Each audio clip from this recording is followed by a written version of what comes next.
পেয়ে ঘুরে চলে যায়।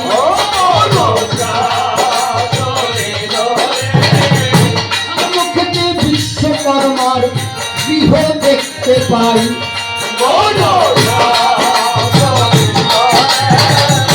আহারে কালদাগিনী ভাবে মনে মন, হরিষিকে বিশ্বকর্মা করেছে শয়ন।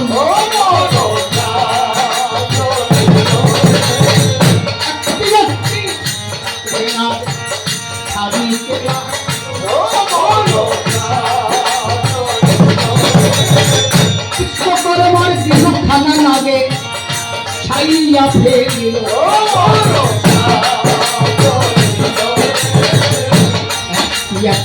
করে নাগে ছাড়িছে তখন বিশ্বকর্মার গৃহখানা নাগে ছাইল তখন।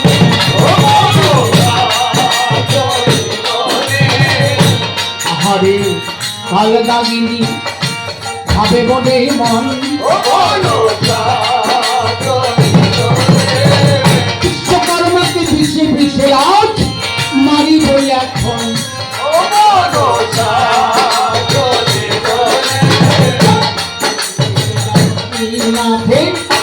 অমৃত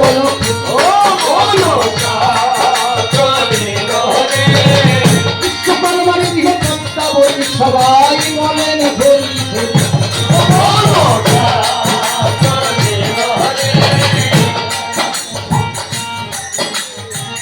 গভীর রাত্রিতে বিশ্বকর্মার গৃহে পদ্মাবতী উপনীত হল। এবার বিশ্বকর্মা বিশ্বকর্মা বলে কালে নাকি পদ্মাবতী ডাকিতে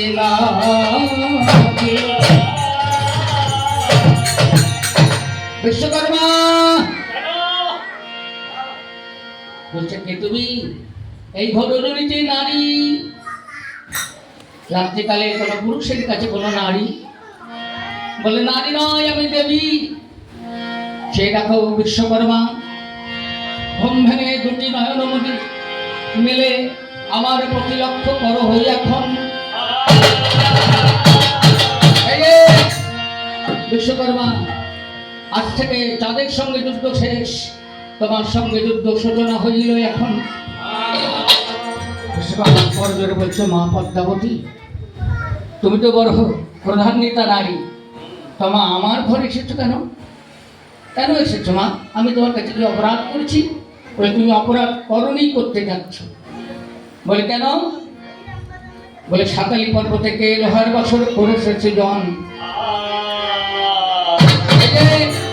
তুমি কি জানো না বিশ্বকর্মা, তাদের সঙ্গে এই পদ্মাবতীর দ্বন্দ্ব সদায় লক্ষণ। আমার নাক প্রবেশের জন্য কোন দ্বার কি তুমি রেখেছ?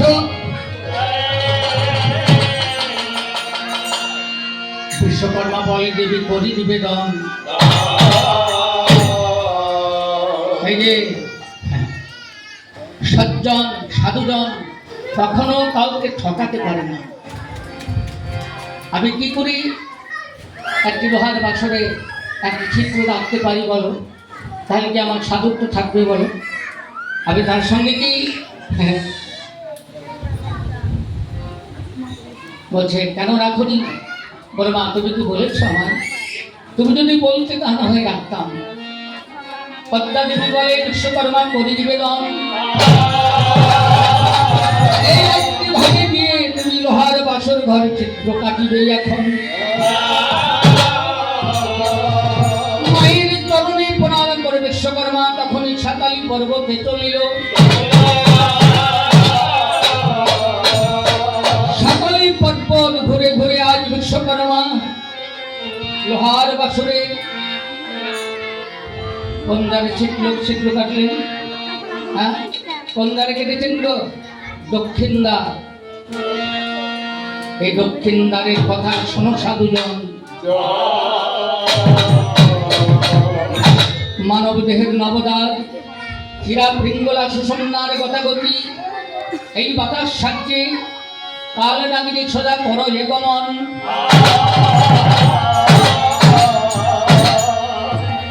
যার ইরা পিঙ্গলা সুসন্নার এই তত্ত্ব জানেরা দক্ষিণ দ্বারে তাদের নাক করো এ গমন। ঘুরিতে ঘুরিতে বিশ্বকর্মা দক্ষিণ দ্বারে একটি ছিদ্র কেটে দিল, লোহার পালে দিয়ে সেই ছিদ্রখানা ঢাকিয়া আসিল। এদিকে চাঁদ সরেবার বলছে, সনেকা সুন্দরী রাত্রি অধিক হয়ে যায়, বেহুলা লক্ষ্মীন্দরকে তুমি বাসর ঘরে পাঠাও এখন।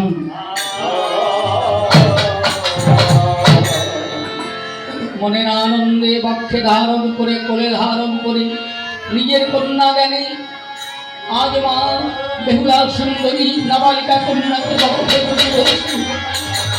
বেহুলা আমি জানি না শিখিলে সিন্দুরের লাল চিহ্ন, ললাটে সিন্দুরের যেন মনে হচ্ছে নবা পুত্র গগনে অবিধূত যেন একটি নবাঙ্কুরের সেই যে তারুণ্যের সূর্যের রাঙা ছবি। এই সিন্দুর যেন তো ললাট থেকে মুছে না যায়। আমি আশীর্বাদ করি বরং জ্বালানি আজ বেহুলা লক্ষ্মীন্দরকে মা সরিতা সুন্দরী নারীগণকে সঙ্গে নিয়ে বাসর ঘরে প্রবেশ করিল।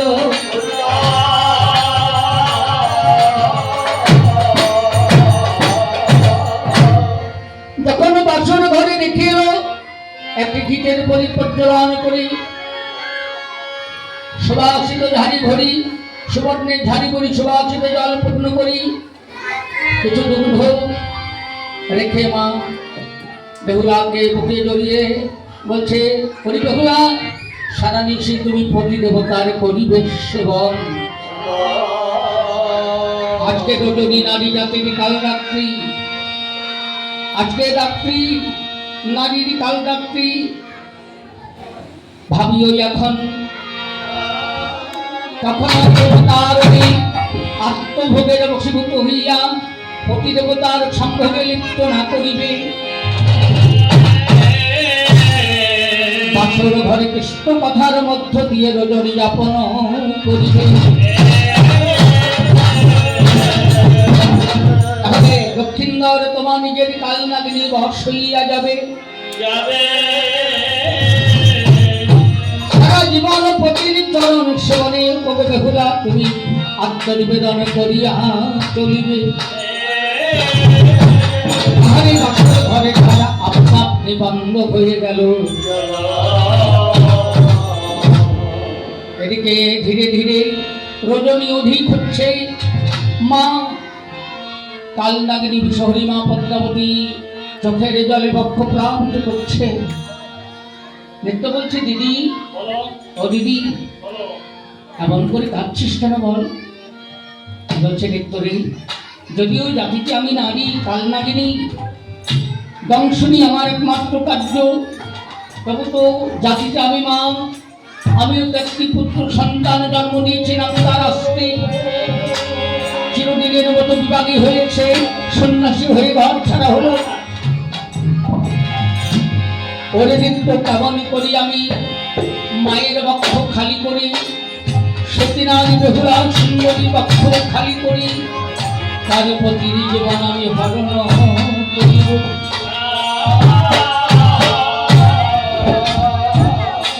নিত্য বলছে, দিদি তাহলে কাজ কর, আমরা জাতিতে নারী, হে ছেলেপেলেরা হইচই করিস না বাবা।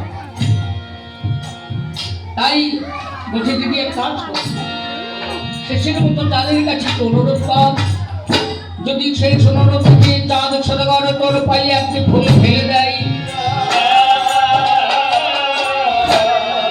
তাদের পুত্র বেঁচে যাবে।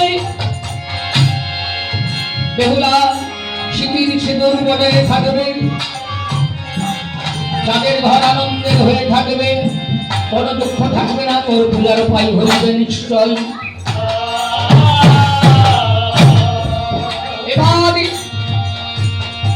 পদ্মা বলছি, নিত্য আমি বারবার তাদের কাছে গিয়েছি, আমি তো যতবার গিয়েছি চাঁদ সরকার আমার চরণে ফুল নাকি দিল, সংখ্যা কানি বলে চাঁদ সরকার সদাই আমায় গালি গালাজ করিতে লাগিল। বলছে দিদি তবু তো আমরা মা আরেকটিবার ক্ষমা সুন্দর দৃষ্টি যান। বলছে তাহলে যাবো। ও মনসা চলিল হরি পূজার উন্নতনী মনসা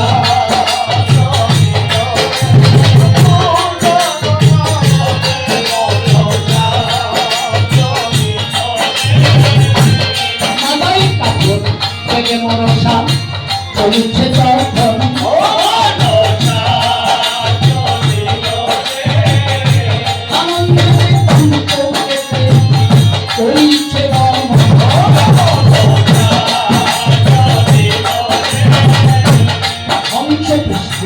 মনসা দেবী করিছে গমন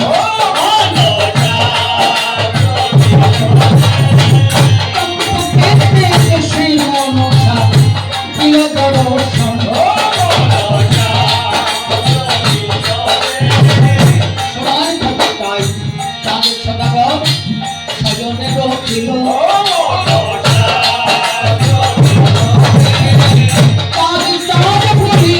পদ্মা ডাকিতে লাগিল। চাঁদ চাঁদ বলিয়া পদ্মা ডাকিল তখন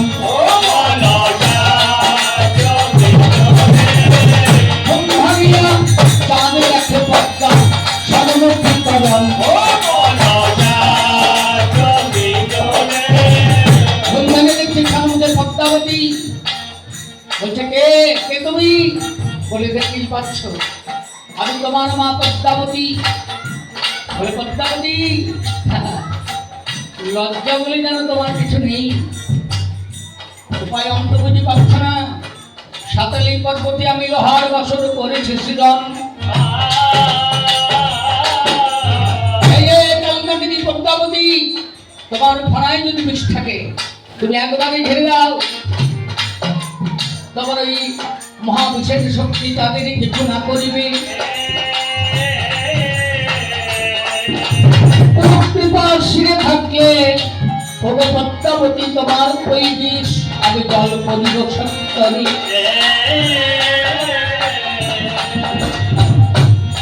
এবার মা পদ্মাবতী বড় জোরে বলছে চাঁদ অভিমান করো না। সন্তান মায়ের কাছে অনেক কিছু বলে, সন্তান কখনো কখনো মায়ের কোল ভরে প্রচ্ছাপ করে দেয় বলে মা কি সন্তানকে কোল থেকে ফেলে দেয়? কত কথা বলে বলে কি মা সন্তানকে পর করে তাড়িয়ে দেয়? আমি যে মায়ের জাতি, তাই ভারাক্রান্ত হৃদয় দিয়ে তোমার কাছে এসেছি। করণীয় অনুনয় বিনয় করে বলছি চাঁদ যদি একটি পূজার ফল ভিক্ষা স্বরূপে আমার চরণে ফেলিয়া যে দাও, তোমার লক্ষ্মীন্দর মরবে না, বেহুলা সতী নারীর কোল খালি হবে না, তার সীতার সিন্দুর সদাই বজিয়ে রাখিবে সদাই। তাই বলি চাঁদ ওই একটি ফুল ফেলে দে ও চাঁদ আমার চরণে একটা